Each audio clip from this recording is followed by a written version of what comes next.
পুরোপুরি ব্যর্থ বিজেপির বেটি বাঁচাও বেটি পড়াও স্লোগান।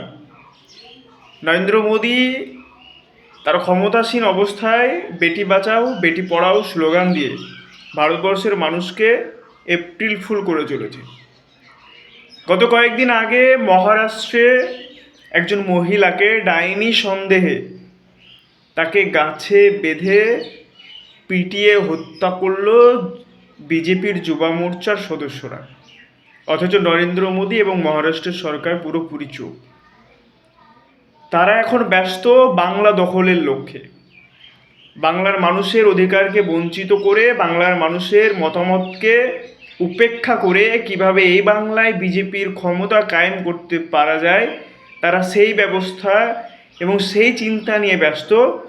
আর অন্যদিকে ভারতবর্ষের মহিলারা মহারাষ্ট্রে একজন নিরীহ অসহায় মহিলাকে বিজেপির যুব মোর্চার সদস্যরা ডাইনি সন্দেহে পিটিয়ে মারছে। ভারতবর্ষের ইতিহাসে এ লজ্জাতম ঘটনা, যেখানে কাজী নজরুল ইসলাম থেকে শুরু করে রবীন্দ্রনাথ ঠাকুর ভারতবর্ষের স্বাধীনতা আন্দোলনে তাদের পাশাপাশি মাতঙ্গিনী হাজরা, বেগম রোকেয়া, সাখাওয়াত হোসেনরা এ ভারতবর্ষের স্বাধীনতার জন্য লড়াই করেছিল, যেখানে পৃথিবীর 50% কাজ নারী ছাড়া সম্পূর্ণ হওয়া সম্ভব না, যেখানে মহিলাদেরকে প্রতিটি রাজ্য, প্রতিটি রাষ্ট্র, প্রতিটি দেশ সম্মান দেয়।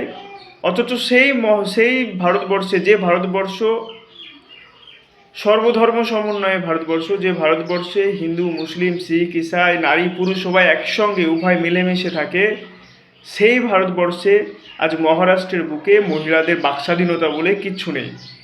আজকে নিরীহ অসহায় মেয়েটিকে গাছে বেঁধে ঝুলে লাঠি পেটা করে বিজেপির যুব মোর্চার নেতারা মারছে, অথচ তার বিরুদ্ধে কোনো রকম ব্যবস্থা এই নরেন্দ্র মোদী এবং মহারাষ্ট্রের সরকার নিচ্ছে না। অবিলম্বে দোষীদের কঠোরতম বিচারের দাবি জানাচ্ছি এবং বাংলার মানুষকে বলতে চাই, এই বিজেপি আসলে বাংলাতেও ঠিক এই অবস্থায় করবে বাংলার মানুষের সঙ্গে, বাঙালির মানুষদের সঙ্গে। তাই এই বিজেপিকে রুখে দিন, কেননা এই বিজেপি সরকার ভারতবর্ষের মানুষের দৈনন্দিন জীবনকে দিনের পর দিন সমস্যার মুখে ফেলছে। তাই এই সমস্যাকে ছুঁড়ে ফেলুন। Go back Narendra Modi, no vote to BJP.